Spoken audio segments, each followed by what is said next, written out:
What does it mean to be average? Many times in life, you can take 2 steps forward. That usually increases the volatility, the risk, and so does it increase the reward.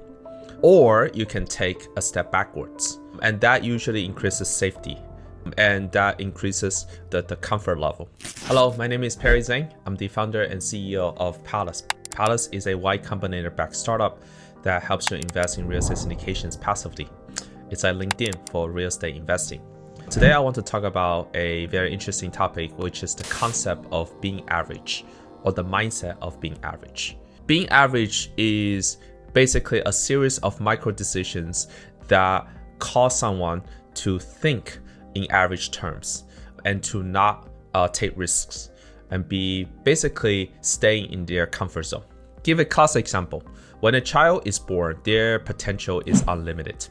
They can be the future rocket scientist or the physicist or the entrepreneur. Then in middle school, their goal gets reduced to going into a good high school and getting good grades, while the future may still be bright.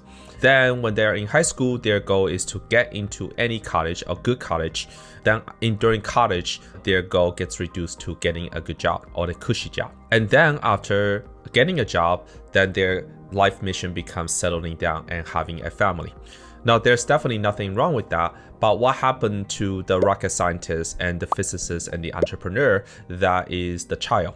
And then obviously they will have kids and so on, and the cycle repeats itself. So it must be true that during that whole cycle, during that lifespan, one tends to make a series of micro decisions that affect the way they think. Then the question is, how do you kind of break out of that?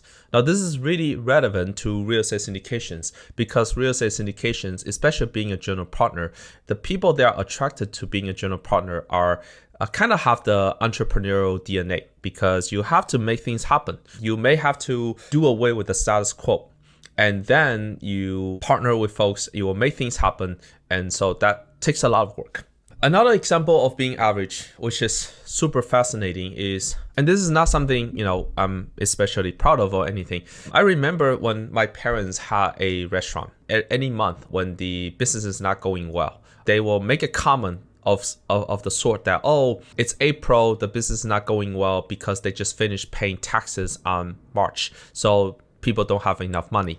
Or they will make a comment, December is not going well because people are traveling. And then July is not going well because the July 4th weekend and everyone is out of town. Like, in that kind of calculation, you can even argue that January is not going well because people just came back from vacation. And that any month, you can always find a reason. Whether the business is going well could be partially due to the fact that people might be paying taxes or going on vacation. But that should not be the mindset of someone making excuses and putting the blame on an external factor. Now, how does this apply to, say, real estate syndication? Oh, our occupancy is 92%, but the market survey tells us that the market occupancy is 89%, so our 92% is doing great. Like, come on, seriously? The occupancy should be above 95% regardless of what market that we are in, because our goal is not to be average. Average is only so useful to me that it tells me, okay, that is the market. But our goal is not to be one standard deviation above average or be the average. If that's all we want to be, then why are we general partners in the first place? That's really important. It's almost like I don't like hearing the fact that this is the average. Okay, this is fine. Having an average is fine. But what's the purpose of telling me what's the average? I want to be at least 3 standard deviations above average, and I don't think anyone can tell me what's that number. Now that we own a company and we're doing business, like, once the average startup fails, if you are 1 standard deviation above average, you also fail. If you're 2 standard deviations above average, the chances that you also fail. And then if you're 3 standard deviations above average, then you have a 50% chance of succeeding. Being average doesn't mean anything. Damn! If you got into YC, congratulations, the average also fails. So people say, oh, multifamily doesn't do well. and multifamily, bridge loans are coming due, and this is gonna be blood on the street. But that's like average talking, right? The average multifamily doesn't do well. Sure, fair point, perhaps. But the top 10% is able to get another bridge loan or extend their rate cap or refinance into a fixed debt, or they will have general partners that are willing to put in extra money to keep the property afloat. That's indications of not being average. I will say the biggest mindset is average is only so useful as an information. Average should not be the anchor if you want to be successful. Average is only so useful that you want to be at least 3 standard deviations above average. And if you keep using excuses, like for example, this happens a lot in like these big companies. A project doesn't ship on time. The average mindset is, oh yeah, we didn't have enough support from marketing team or from the product team, and our engineers were on vacation, and but things are just the way it is, and things are kind of slow, morale is low, so this is pretty good already.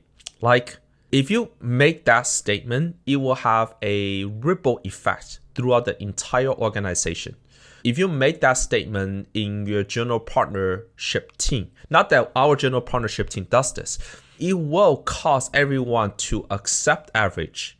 And accepting average is the beginning of a downfall. Now, you might say, well, this is really easy for you to say, Perry, and so on. But think about it. Like right now, economy is not doing well. Let's take the tech industry. Engineers are getting, laid off left and right in the big companies and so on. But if you are top 10%, and the goal is to be in top 10% in everything that you do, don't be average. The industry has to be wiped out 90% of its entire value in order for you to be affected. Now, obviously, the real answer is, somewhere in between, because sometimes you just work on a team that just really, unfortunately, got affected. And I'm sorry for that. But the goal is not like, oh, the tech industry is terrible. The goal is like, how good are you? If you're really, really good, average is just a number. It's not part of your reality. Being LPs, also, you don't want to judge whether you invest in syndications because of the average. You invest in syndications because of so-and-so is really, really good, and they will beat the average. What's the opposite of average? The opposite of average is being ambitious, is taking risks, taking manageable, calculated risks that won't knock you out of the game. That's a good risk-taking strategy. The other opposite spectrum of average is being excellent. If you're really good at what you do, you should not be afraid of average. You are not average. You are capable of achieving more than you think you are capable.